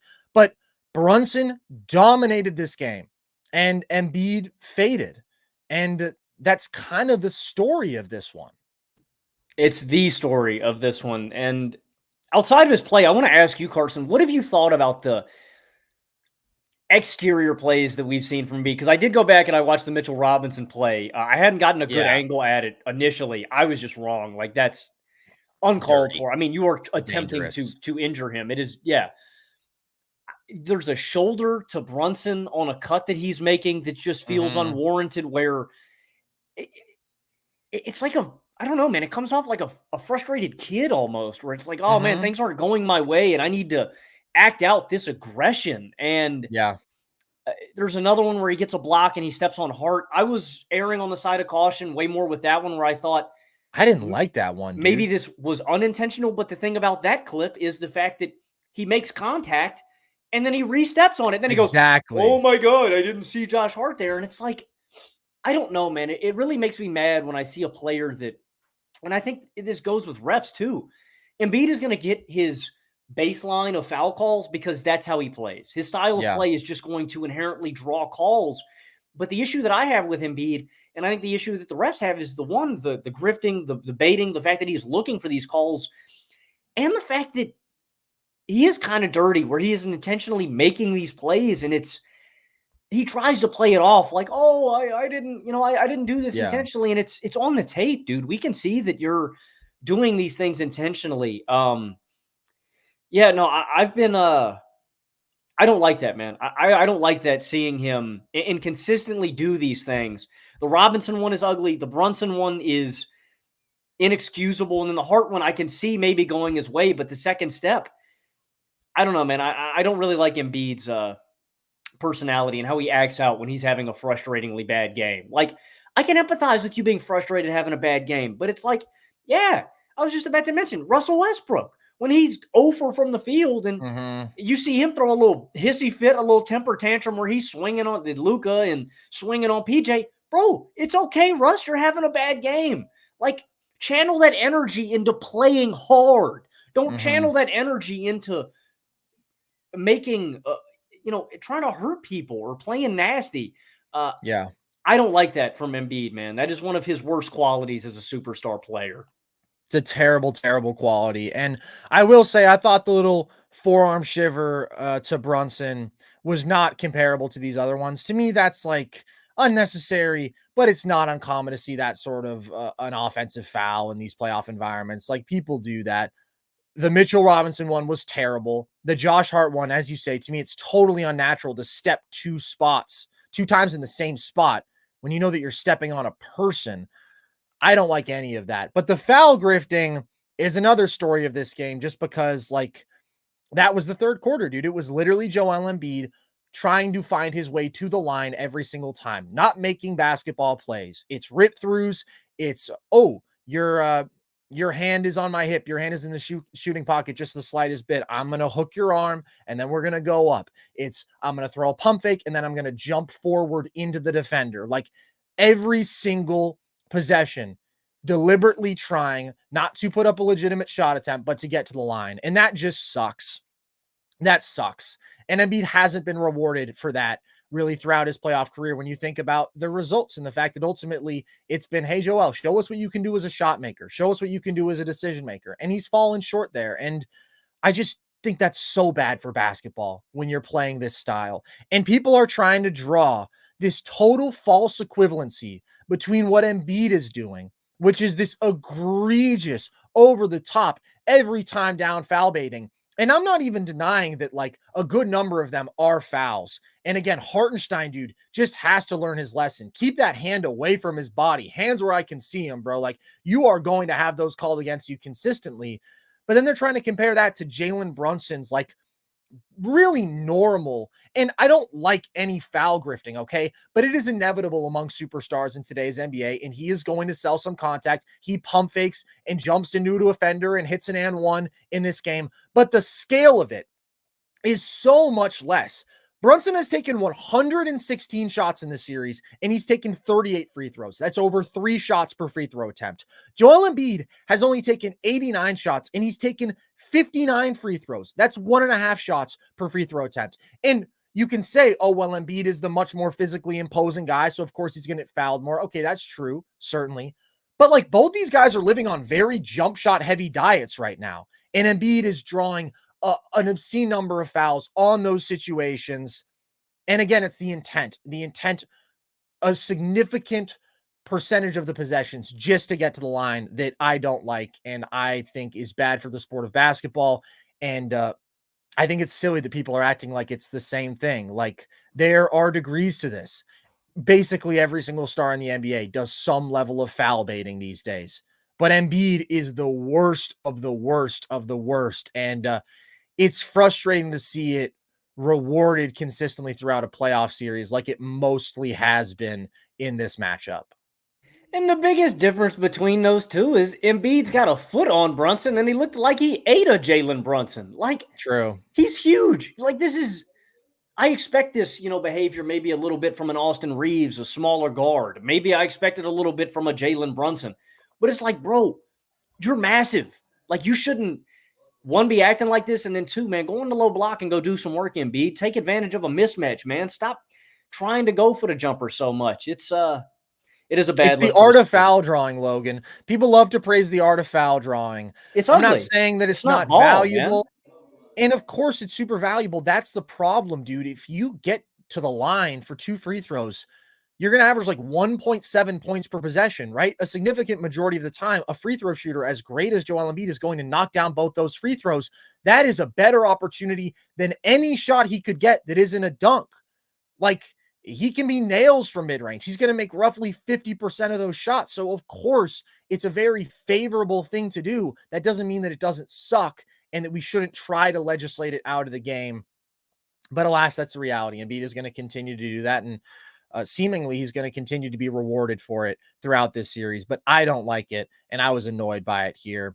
Shout out to some of the other Knicks role players. Deuce McBride playing nearly 25 minutes a game in this series, taking on those point of attack defense assignments, consistently knocking down big shots. Props to Precious Achiuwa. When he first came in, I thought, man, this is such a downgrade from Hartenstein and Mitchell Robinson. Like, both those guys are way better. Achiuwa is just so small, and he was struggling to finish around the rim. He goes 0 for 5 in this game. All of those shots are around the rim. But what he did defensively, what he did on the glass with his energy was super impactful, and that's why he was the one who closed this game over Hartenstein. It was obviously foul trouble that got him on the floor, but they could have brought Hartenstein back, and they didn't. He has a big block on Embiid to force a shot clock violation. He has a big block on Kelly Oubre. Again, it's a different hero for the Knicks every game, and it's something that makes this team so fun. And them being up 3-1 right now is really impressive, because this Philly team, as we saw in game 3, I still think can just throw the better, best punch. But when things get tough and things get gritty and you can muck the series up, that's when the New York Knicks are at their best. They are going to fight for extra possessions. They are going to make you work. And when Jalen Brunson steps up like this, that's a really good formula. And it looks like they're going to draw a really good second round matchup, presuming they close this out with the Indiana Pacers. And then the New York Knicks, Logan, could be in the conference finals for the first time in a long time. Not to get ahead of ourselves here, but this is a really fun team, and this was a very big win for them to take this one on the road. Let's talk Clippers Mavs, because this was a phenomenal game. It was a 31-point game in the first half. And with a few minutes left, the Dallas Mavericks retake the lead in this one, and it's just some incredible shot making down the stretch. LA now is even this series up 2 games apiece. They do this, of course, without Kawhi Leonard. They won game 1 without Kawhi Leonard. They are 2-0 without Kawhi Leonard. They are 0-2 with him. I think we have to start with James Harden, Logan, because the man was incredible in this one. I owe James Harden an apology for underestimating him. You owe him a handwritten letter. You might owe him a poem and a song, because I underestimated him. You slandered him. You disrespected him. I think you might have met the legal standard for slander, not just what these kids throw out on the internet these days. No, like legitimately libelous claims you were saying about James Harden. And he's just balling the hell out, man. How's he doing it? Thankfully, the Mavericks announcer went a little harder on him, when the trade went down. So he's like my little shield. I don't remember him saying the word washed. That was my quote. Maybe we'll do a NerdSesh quote graphic. James Harden is washed, and we'll just like slap my face on there. We'll attach the date of the pod. Yes, that was one of my core takes heading into the playoffs, man. Harden balled out. I'm super impressed, and this is a big reason of why the Clippers got Harden. One, when you have a chance to add star power at the kind of value that you could get Harden at, you do it. But two, Kawhi Leonard's always been a big question when it comes to the playoffs. Ever since his run with the Raptors, like, he can do this. And we saw it briefly in Philly last year, when he had his explosions. But it is a different role here. And he doesn't normally have to go up against the other team's opposing best perimeter defenders. But that was so remarkable about this one is, late in this game, he's blowing by PJ Washington on ball, man. He's getting into the teeth of the defense. More importantly, he was abusing He was abusing Luka like I was so disappointed with Luka's defensive effort in this one, man. 33 points, 6 boards, 7 assists on 12 of 17 shooting, goes 4 of 5 from behind the arc. He has 15 points in the fourth quarter on 6 of 8 shooting. Remarkable. Something that I didn't expect from James Harden at all in these. But the thing that got me about that stretch was the fact that Dallas had Maxey Kleber in at the 5 spot when Harden kept attacking these paints. It was like, okay, well, yeah, Harden's blowing by Luka. He's blowing by PJ.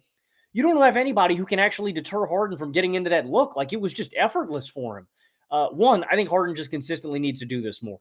Get downhill. That's when he's at his best. Like, Harden is dangerous when he can do this, and it opens up a new dimension for him playmaking-wise. And when his touch shot is on, it's just an easy look for him. But, I mean, Kleber is not remotely getting close to these shots. He's not even contesting them. He's dropping and trying to box out Mason Plumlee. I thought that was a foolish decision by Dallas to not have either of those guys out there in crunch time, just as deterrence around the rim and just as, guys who can grab a board.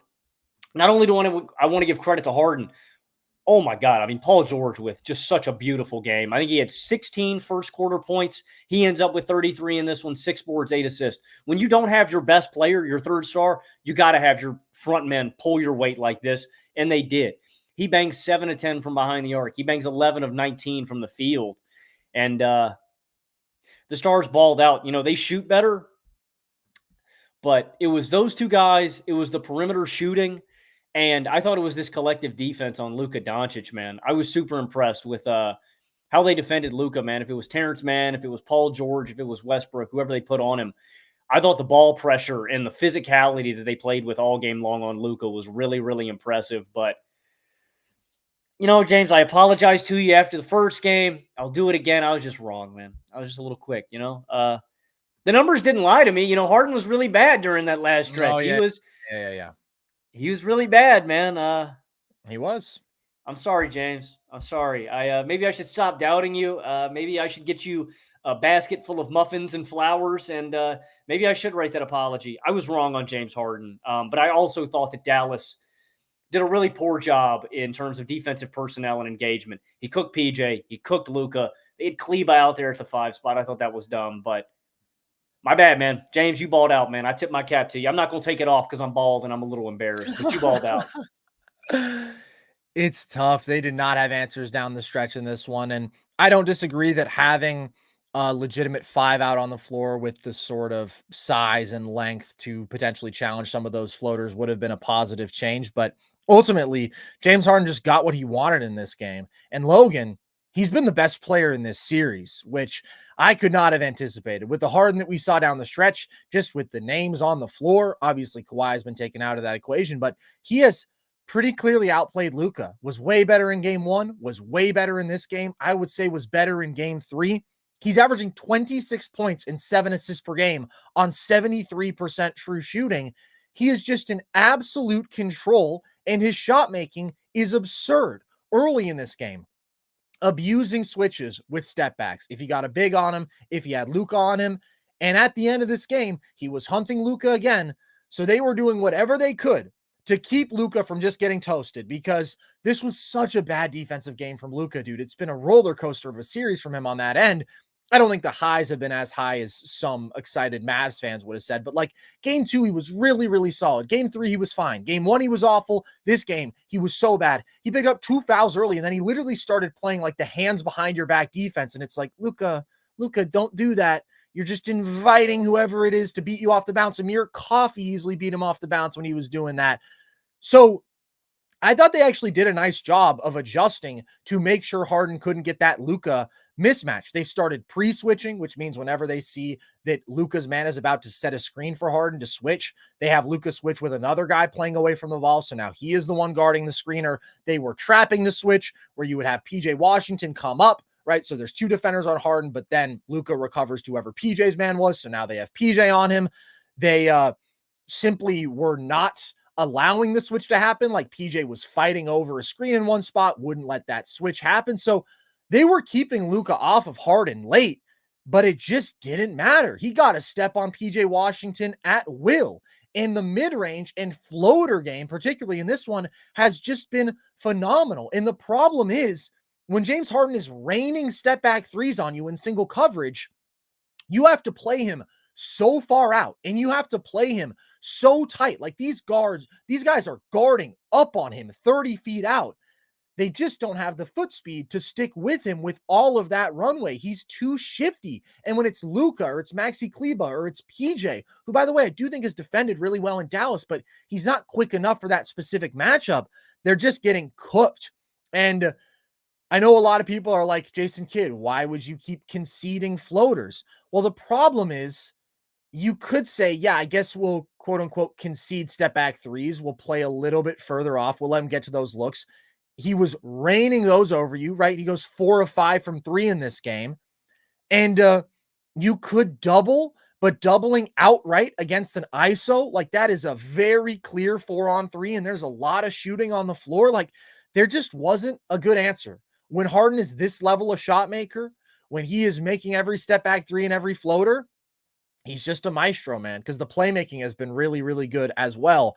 This series, he's 7 of 11 on floaters. He is 5 of 5 on step back twos. He is 7 of 13 on step back threes. Like, there's nothing you can do with that. This was a bad matchup, and he abused that, but there's nothing you can do with that level of shot making. And it's been so, so impressive how he has dominated this series without finishing around the rim, because we saw last year that he was not going to be the same there. Really struggled in the playoffs and throughout this regular season. Like he just doesn't get to the rim and finish around the rim at nearly the same volume that he did even a few years ago.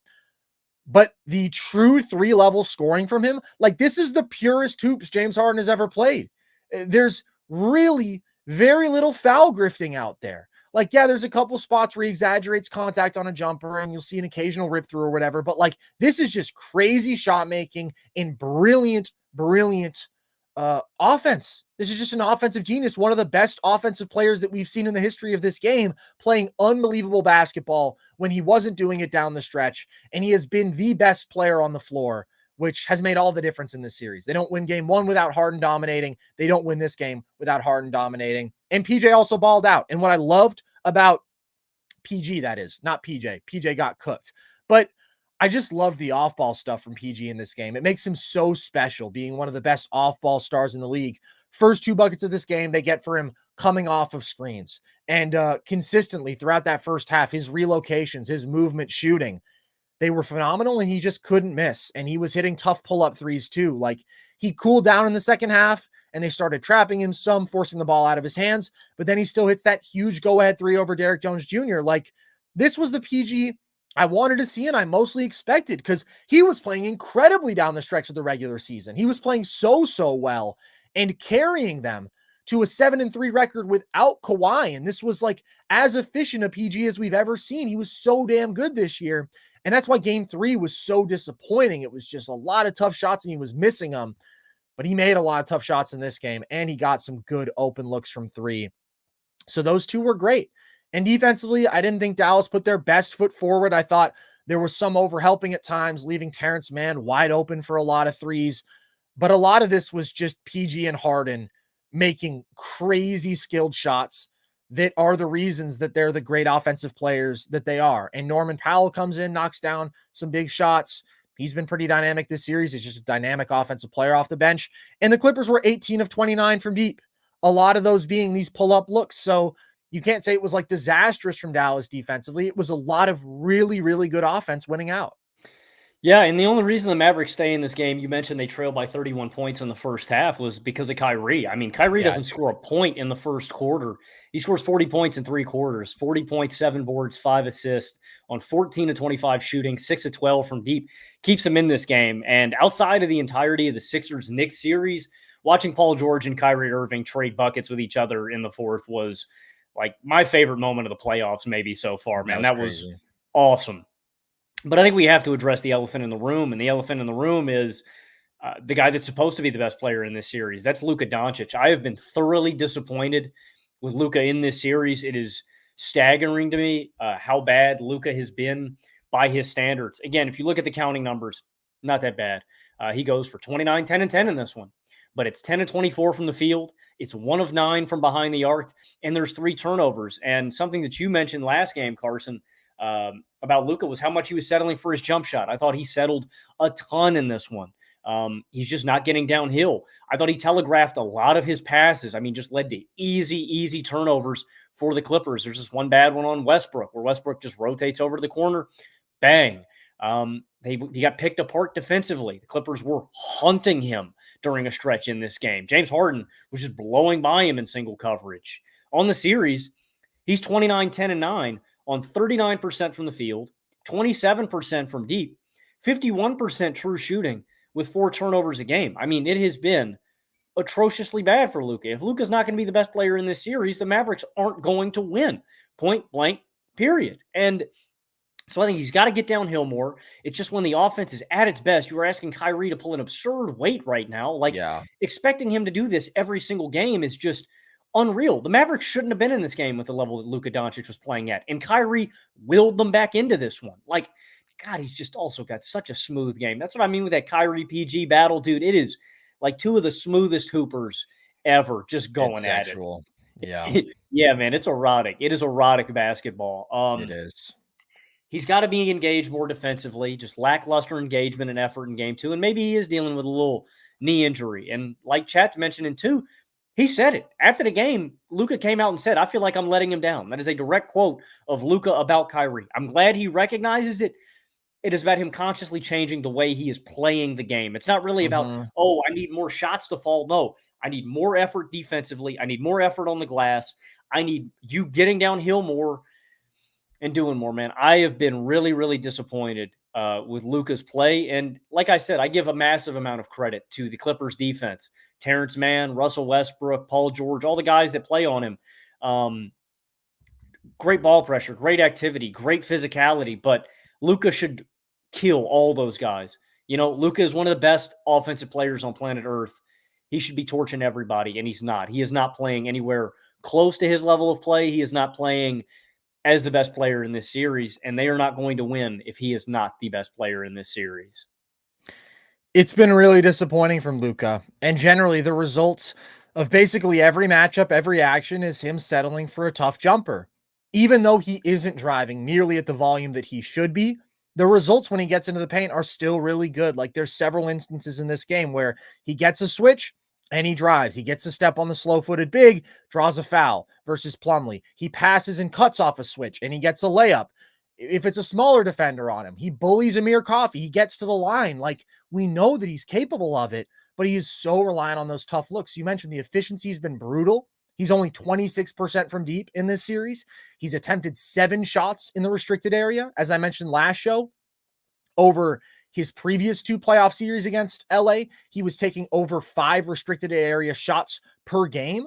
Like, that's just when he's going to be at his best and when he's going to threaten the defense the most. And it's the biggest problem when he's missing those jumpers, because he's a really good jump shooter. He can make these tough shots, but he is consistently clanking jumpers and not adjusting his play style nearly enough to account for that. And this was another really bad defensive game. So when he is just missing tough jumper after tough jumper, then it's like, especially if he's going to be a clear negative defender like he was in this game, Luka's not doing a lot to really positively contribute. He's slowing the pace. He doesn't really allow other guys to get into rhythm. And I'm not saying that there's a bunch of other dudes who I want handling the ball other than Luka Doncic, but it just becomes stagnant. And it's a lot of tough shot making that isn't working. And that's a downside from him that you don't normally see over 4 games like this, where he is consistently struggling to look like the player that we know he should be offensively. And it would be easy to say it's the tweaked knee that we saw in game 3. I'm not discounting that, but like, he was bad in game 1. This tendency has been the case throughout the entire series. And it is rough when Kyrie gives you a game like he did tonight, where it's not just 40, it's a ridiculous 40. And he single-handedly brought them back into this game. 12 straight points over 4 possessions. He has a 3-point play and then 3 straight threes in the second quarter when they had gone down 31. Like, he breathed life into them. That game was over. And then it wasn't because of Kyrie Irving. And in the fourth quarter, like, he is hitting these late shot clock bailouts where Luka's running in action and it stagnates. And then it's like, all right, Kyrie, what can you do? And he makes these incredible shots. He's finishing on a runner, like a really tough layup down the stretch. He was so great. And in this series, he's giving you 29 points per game on 65% true shooting. He has been streaky. He has had several slow starts, but he's had these unreal hot streaks. Like every game, there has been a stretch where Kyrie is just unstoppable. And that bottom line production and efficiency is the Kyrie that you need. And Luka is just not good enough right now. And that is going to determine the ceiling of this team, because I have been optimistic about them defending at a higher level, being more athletic and bigger in the front court. And then you have these two dudes, man, and nobody is going to be able to guard these two dudes. But you need Luka to be the top 3 player, to be the top 2 offensive player that we believe him to be. And he just hasn't been close to that. And that's so harmful to what this Dallas team can do. And then also, I've just been underwhelmed with the Mavs as a whole. And particularly the fact that you could have 2 awful starts, like to this extent within one series, where you're down 30 in the first half to a team that is down their quote unquote best player. Obviously, Kawhi isn't that version of himself right now when he's super bothered by the knee. But regardless of opponent shot making, like the Clips have shot the lights out in games 1 and 4. I get that. But it's your offense. You're sitting with 20-something points deep into the second quarter of 2 different playoff games. That's unacceptable. It's unacceptable. I'm very worried about this version of Luka. And if Luka isn't great, like you just don't have enough skilled shot making alongside them. Props to Derrick Jones Jr. He knocked down his jumpers. He attacked closeouts. But again, it's like him and PJ, they're not going to be consistent enough there. You don't have real weapons other than Luka and Kyrie. It is those dudes going crazy and everybody else doing their job that makes you a threat. It's discouraging what we're seeing from Dallas right now. Luka needs to turn it around, and he needs to turn it around fast, because even if they survive this series without Kawhi, which is not a guarantee, and by the way, if Kawhi was himself, they'd certainly be down 3-1 right now. Like LA would just clearly be better. This version of Dallas, probably not beating OKC, right? They're just not the threat that we believed they could be, and the great team that they were down the stretch of the regular season. That can all change with Luka flipping the switch, but he's got to flip the switch. I don't have a ton to add. I will mention the shooting. 8 of 12 versus 0 of 8 to open this game. That's what created the big discrepancy. As you mentioned, the Clippers lead 36-16 after the first quarter. At the end of the first half, the Clippers had made 14 of 21 threes. The Mavs had made 4 of 15. So, yeah, I mean, when your team is shooting like that, you just need more from your star, and you cannot settle. And the last adjustment, like I mentioned earlier, that I think Dallas has to make, more Gafford and Lively. We get 18 minutes of both of those guys. We get 21 minutes of Maxey Kleber, and I just think that, I like Kleber. Maybe give him some 4 minutes if you really want that shooting and size out there. But I just think the Mavs are so much better as a team with Gafford and Lively in at the 5 spot. And that was the point of making the trade, right? So you could have 48 minutes of both of these guys. So you could play them both 24 and 24, whatever the split is. I get that Kleber gives them a little bit of a different look, but Mason Plumlee was crushing him in the fourth quarter. That was embarrassing. You were letting Mason Plumlee cook you in the fourth quarter of a playoff game. I mean, he's jumping over him. He's getting rebounds. He's getting buckets. Like, bro, Mason Plumlee cannot be crushing you in the fourth quarter of a playoff game, man. It's embarrassing. I want more Gafford. I want Lively. Most importantly, as we have discussed, Luka's got to be the best version of himself, or the Mavs don't have a prayer of winning this series or doing anything meaningful in these playoffs. Kleber's been good in this series. I don't want to push back on Kleber minutes. What I will say is when James Harden is getting to his floater effortlessly, and you don't have somebody with the size to be able to challenge them and potentially also play the dump off passes to Ivica Zubac, right? Just to have that sort of size on the interior, then you can bring him out. And I don't know if they were worried about him exposing the bigs in space, but there are ways around that. So I understand it for the close. I do think Kleber's mostly been good, very versatile defensively. Had a nice pass in this game off of a Luka trap, I believe. Knocked down his one spot-up jumper. But I'm not married to Kleber minutes. But I think overall in this series, they have mostly been a positive. But yeah, dude, Luka needs to dial in because this is an unacceptable level. Like, he's lucky that Kawhi wasn't himself, dude, and that they are at 2-2 in this series because we've never seen playoff Luka struggle like this. Like, this is a man who has consistently risen to the occasion and dominated, and right now, not the case at all. All right, let's quickly go through this last game, Logan, because this has been a long episode because there was a lot of great basketball. This game, again, was still fun in its own way, but there's no Damian Lillard on the court for the Bucks after his Achilles injury. There's no Giannis, of course, who hasn't played in this series due to the calf, and so unsurprisingly, the Pacers win. What did you take away from this game? Yeah, I mean, the Pacers just have more offensive weapons. There's such a drastic offensive creation gap between these two teams. Haliburton only notches 4 assists, but the guys running the show, you get 9 assists from Nembhard, you get 8 from TJ McConnell, you get 7 from Pascal Siakam. And so it's exacerbated by the fact that you don't have Giannis Antetokounmpo, who is out with a left calf injury. You're missing Damian Lillard, who is out with an Achilles injury.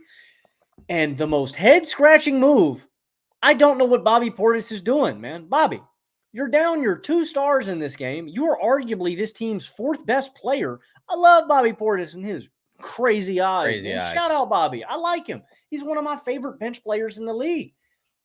You got to have that mental fortitude, man. The team needs you in this game. It felt like a Draymond moment where it's like, you know what I mean? Draymond helps you win games, Draymond. We need you on the court. Bobby, we need you on the court, man. And foolish tangle up with Nembhard. He gets chucked. After that, it's basically game over. It wasn't game over because somehow the Milwaukee Bucks figured out how to hang around in this game until the 4th. I mean, they kept it within double digits where I'm going, I really thought it was over in the 3rd quarter when Haliburton scores 9 points in 93 seconds, knocks down these huge big nuts back-to-back threes, and I'm going, that's ball game right off the Bucks. It's over. Splash Mountain, Brook Lopez hit some big threes in this game down the stretch and keeps them close. Obviously, Indiana was just going to pull away. Like, when you couple the fact that Milwaukee is so limited offensively without either of their 2 stars, and you couple that with the fact that they have no plus defenders on the basketball court, it was an inevitability that the Pacers were going to win this basketball game. But I do want to shout out some big players for Indiana, specifically Miles Turner, who has been elite in this series. He just didn't miss. And I mean, he's hitting massive shots all game long. He's got a nasty poster in this game on Brook Lopez, but he drops 29 points, 9 boards, 4 assists on 10 of 17 shooting, goes 7 of 9 from behind the arc. On this series, Carson, he's 24 points, 8 boards, 3 assists on 49% from the field, 50% from behind the arc. And the Pacers overall are plus 48 in Miles Turner minutes. That's plus 12 per game. That's massive. Indiana just shoots the lights out, period, in this game. They go 22 of 43 to Milwaukee, shooting 12 of 33 from behind the arc. They outscored Milwaukee at the three-point line by 30 points. What an advantage. And I was impressed that the Bucks were able to keep it close. But at a point in this game, and Clark Kellogg harped on this all down the stretch, there's just nobody to create offense. I mean, it really felt like a pickup game out there where there's so many different guys performing different roles for Milwaukee. You know, you're getting Pat Connaughton trying to create out of a DHO, and it's like, okay. You're getting AJ Green spot up threes. AJ Green has been woefully off. Yeah, but he can normally shoot that pill. He normally can. Like, he's nice in warm-ups, but then I get him in game, and it's like, whew, rough showing. You're getting Andre Jackson Jr. minutes, who I love. You know, he can crash a board, but he cannot hit a shot. You're getting Malik Beasley trying to create, and it's not a playoff team that was out there today. Not at all. It just really felt like pickup basketball. There's guys filling different roles that they're not expected to, and when you're down all the offensive creation on Antetokounmpo, Lillard, Portis, and you're relying on Middleton and Lopez to carry you through, your Achilles heel is still the fact that there is nobody that can stop dribble penetration, and there's nobody that can competently defend. So the Bucks were outmatched. So I'll give them massive props for hanging around and lingering in this game, but they were just so clearly outmatched without 3 of their 4 best players in this one. It was an inevitability that Indiana was going to peel away. 3 of their 4. Are you disrespecting Brook Lopez to that extent? Do you think Bobby Portis is better than Brook Lopez? Yes. I think Bobby Portis is better than Brook Lopez. Really? Why is that? You like his little swagger out of the post? You like his little mid-range game? Yeah, essentially. Like what he does on the glass? I think Bobby's a better rebounder at this point. I don't think Brook really crashes. I think Brooks' tendency to consistently drop has killed them in this playoff series. Like when Giannis is out there, you can do that, but when you're It's not conceding, tendency. It's what he has to do every single time. He can't guard in space. He's slow, very slow. They're trying to double Tyrese Haliburton every time out of, him driving. And it's like, okay, well, if you're just going to let Miles Turner pull open threes all game long when he's open, yeah, I just think Portis's impact is a little more multifaceted. And I think he's just a more well-rounded basketball player at this point in his career. Brooks slow, he's old, and all he really does is shoot. Brook has his moments, and Brook's not a complete bum. Like, hey, man, he went back to the basket and turned back the clock a little bit in this one. He was doing some work on the low block. But, yeah, I think Bobby's better than Brook. I don't agree. I think what Brooks still does as a pure rim protector can get underrated because Milwaukee's whole defense is bad, and we always tend to look at the 5, and he has a very obvious limitation, which is that he can't guard in space. Like, I don't like Brook Lopez being one of your top 4 players, but I still think he's a much more impactful defender than Bobby just with what he is able to do at a high level, doing anything at a high level. And then I think the floor spacing, still you see the selective mismatch attacking. But yeah, this Bucks team just is not in a good spot. Not in a good spot whatsoever. Props to the Pacers because we're seeing the Pacers offense that was the number 1 offense for so much of the regular season. They've been the number 1 playoff offense. The shooting here is phenomenal. Hallie has been doing his thing these last couple games. Beautiful orchestrator. The shot making was on in this one. Siakam has consistently mostly gotten what he wanted. These last couple games have been a little bit different, but the first 2 games he was dominant. And it's just the collective ball movement and shot making, the pace. Miles Turner's been great. Shout out to Indiana. They're a really good offense. But this Milwaukee team obviously cannot defend. And I am just really feeling awful for Giannis Antetokounmpo because I don't think he's going to play at this point. You're down 3-1. Dame is hurt.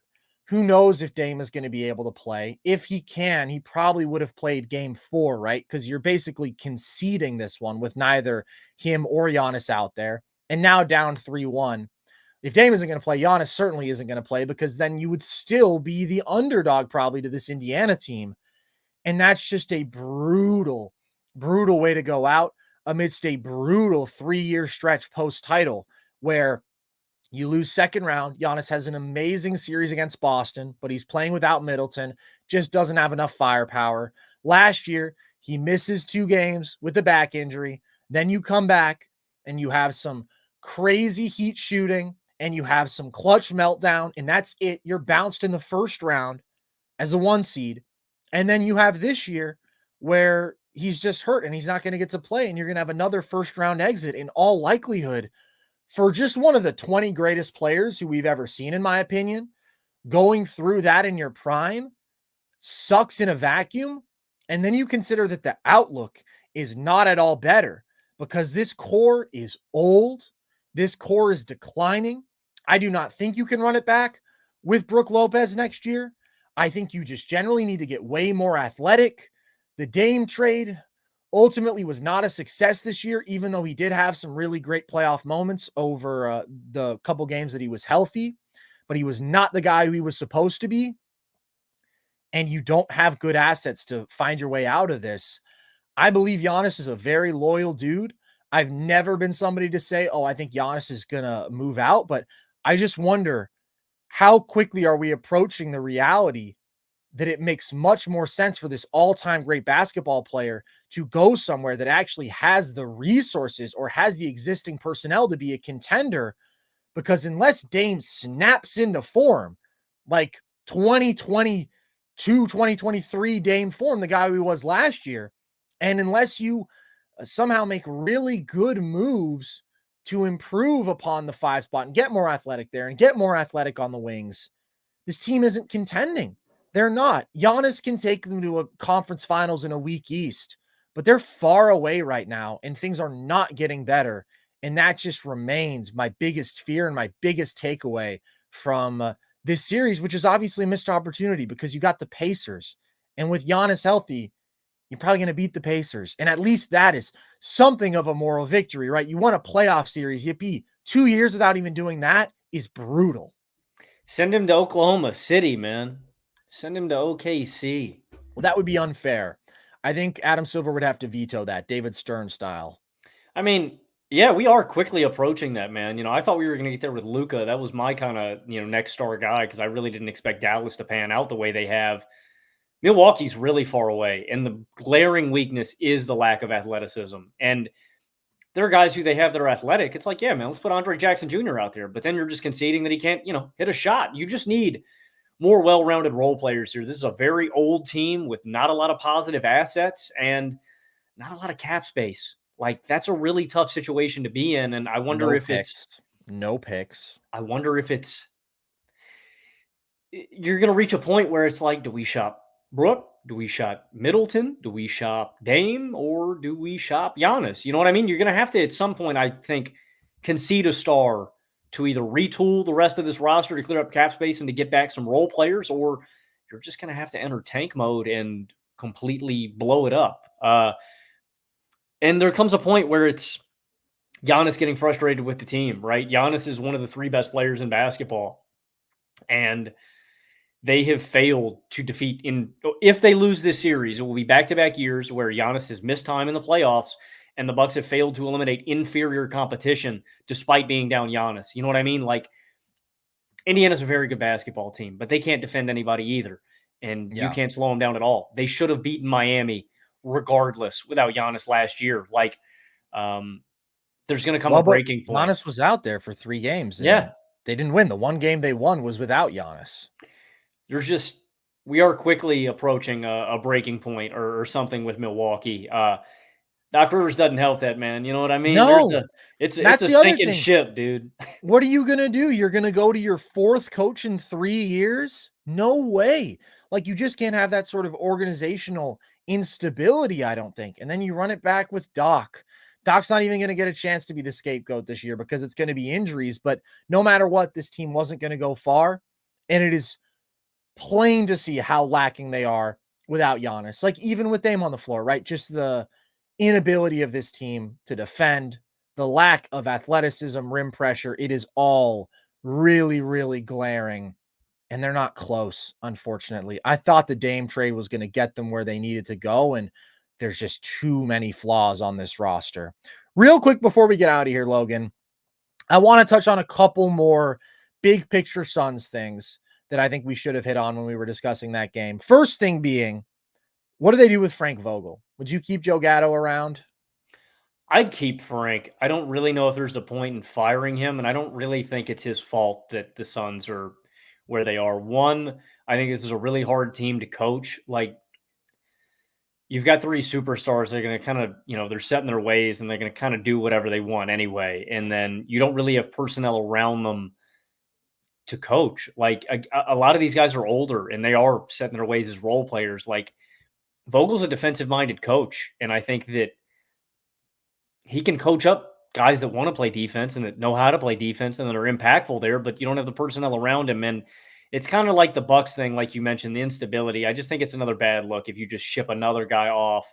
Mm-hmm. Hey, let's get another new guy. Let's see if it works. I think the best thing is to hold on to him, see what pieces you can add that he can actually coach up, and try to run it back. I mean, like we said earlier, if you missed it, conclusion is the Suns are screwed either way, but I think it'd be a misstep if they fired Vogel. I think it's kind of a pointless move. I don't think you're going to find a better head coach. And Vogel's experienced. I trust him. I don't really put any of this on Vogel, man. I don't really know what he could have done differently to get a different outcome. I think this was going to be the Suns' fate regardless. Provide more offensive structure would really be the key thing to me. And there's not a lot of coaches who are going to, sit there and say, all right, Kevin Durant, Devin Booker, Bradley Beal, if we can lump him into that same category, here's what we're going to do. But the lack of direction and a clear offensive process is pretty apparent. And that's never been Vogel's strength as a coach. But I agree. I think ultimately this is a roster composition thing. This falls on the players more than anybody else. And generally, something has to go really wrong to fire head coach after 1 year. You got to do like a Jim Beeline where you're being racist to your players and you're losing every game on top of that. It takes a special kind of guy. Jim Boylan got a second year, Logan, with the Chicago Bulls. Like, it's crazy to get fired in year 1. which is why it was crazy to fire Adrian Griffin, even though he wasn't doing a good job. Last thing, how does this affect KD's legacy? It's a bad look. It's a really bad look for KD. I mean, I think you have to, ask the question, if we have KD too high, it's sad for him because there are ripple effects that change it. The Nets thing, if those guys were healthy, if his foot wasn't on the line, that's a ripple effect. KD's one of the handful of the greatest scorers in NBA history. That's undoubtable, But I think when you think about him in terms of winning impact, that's kind of what you think about. He's not an elite playmaker. He's not a super imposing physically guy that can get downhill at this point in his career. Like post-prime KD is a different player that maybe doesn't affect winning in as many ways. But I also think this is a tough situation to evaluate because I don't think it's complementary to Kevin Durant. And that's a part of his legacy is building these super teams that don't fit together like a LeBron, and I think that's a fundamental thing. I was talking about this with one of my roommates the other day is I think superstar players have an issue with roster construction and how they think about the game. They want to play with really skilled buckets and skilled players. And LeBron trades for Russell Westbrook. Kevin Durant decides I'm going to go to a team with another takeover dominant score 2 times. I'm going to build a team with James Harden and Kyrie Irving, 2 isolation scores. And then I'm going to go to another team with an isolation score. And then I'm going to get another isolation score into the fold. I'm not saying that was Kevin Durant's call, but that's a part of his legacy too, is the fact that he's gone to these situations that aren't directly complementary to him. They don't fit well team-wise, but are just nasty hoopers. And that's a part of his legacy too. I'm not drawing big picture things. I'm not particularly high on Kevin Durant's all-time stature. It's not like I don't think he's a top 10 guy. So I don't think this really affects how I think about KD, but I think you should think about his roster construction. I think you should think about the other things and how he impacts the game in winning fashion. His lack of rim pressure, his lack of impactful defense, his lack of playmaking. He's one of the greatest scorers ever, no doubt, but I don't ultimately think this is a situation that works for KD. And I think that's what sucks, dude, is if Kevin Durant is frustrated with this situation, it's another one where you go, man, can I trade for this guy? Where if the season doesn't work out, is he going to ask out again? Is this just another situation where he's going to leave? Is he going to stand pat and stick this one out because he has quit on the situation so many times? That's the more interesting question to me is, does Kevin Durant want out? Is he fed up with this situation already? And is there any team that would really be willing to trade for him once again because he's asked out of so many situations? So to answer that, I don't really think this affects his legacy all that much, but I think we can take some things away from the Phoenix experience with KD.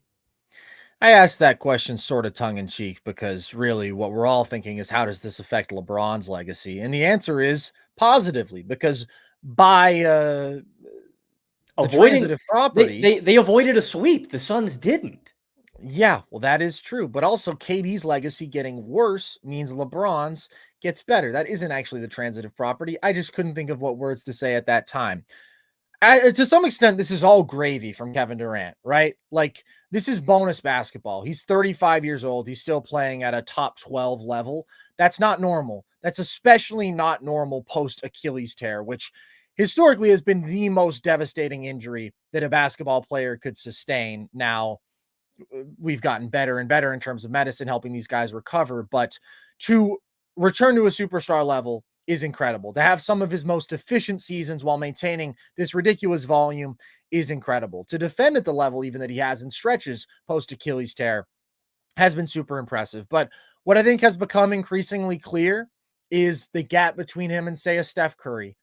The ultimate reality that KD is an incredible basketball player, one of the 15 best players that we have ever seen in the history of this game, in my opinion, and one of the handful of greatest scorers ever, as you say, just truly an unstoppable on-ball skill set when he's going, and still a very valuable off-ball player because of his pure shooting ability.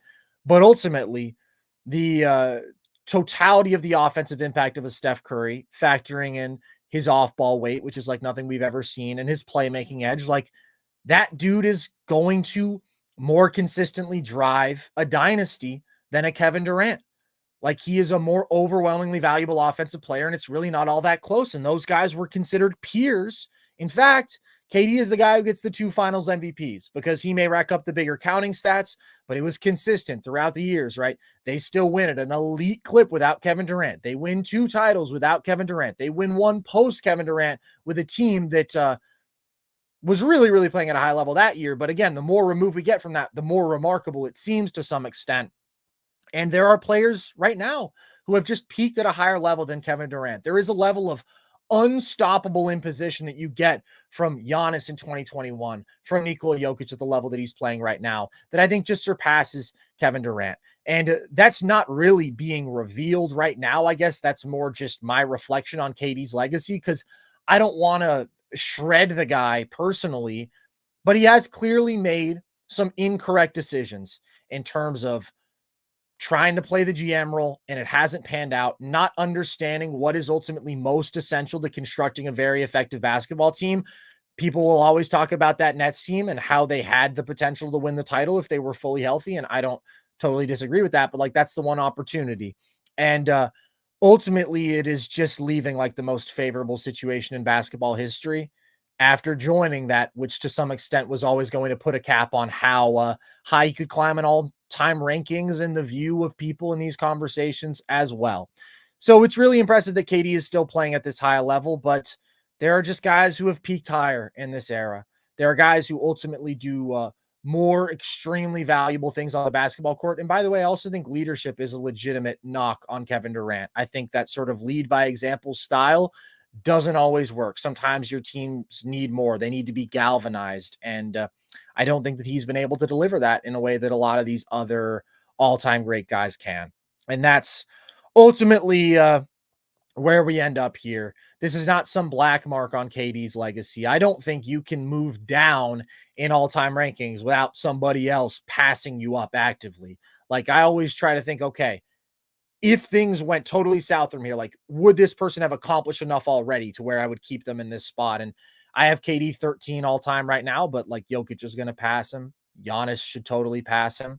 And if you just think about the pure basketball skill set of Kevin Durant, I think you probably would be underwhelmed by the ultimate results of this still undeniably great career. But he wins 2 rings in which he plays at a ridiculous level, but he's ultimately not the driving factor there. And outside of that, you do get a lot of underwhelming results just considering his all-time caliber as a basketball player. So that's my take on KD. Any last thoughts before we get out of here, Logan? Naz Reid. This was a long one, wasn't it? My goodness. But there was a lot of basketball to dive into today. Hope you guys all enjoyed. We are going to be back actually first tomorrow morning. We're going on Hoops Tonight with our guy Jason. So you'll be able to find that over on his YouTube channel. And we will be back live tomorrow night as well. So if you want more NerdSesh content, that is across our YouTube channel, all of our full shows, breakouts on these specific games, in-depth video breakdowns, video essays. You can listen to the podcast across audio platforms. Follow us across social, TikTok, Instagram at NerdSesh, Twitter at nerd_sesh. And you can check out our merch if you want. I saw somebody say something about the flag earlier. That's at thevolume.com. So is Logan's hat. Check all of that out. And if you want to join our Discord, you can do so at the link tree across our social media bios. So with that, as always, appreciate you guys. Shout out Naz Reid. I've been Carson Breber. I have been Logan Camden. And this was NerdSesh.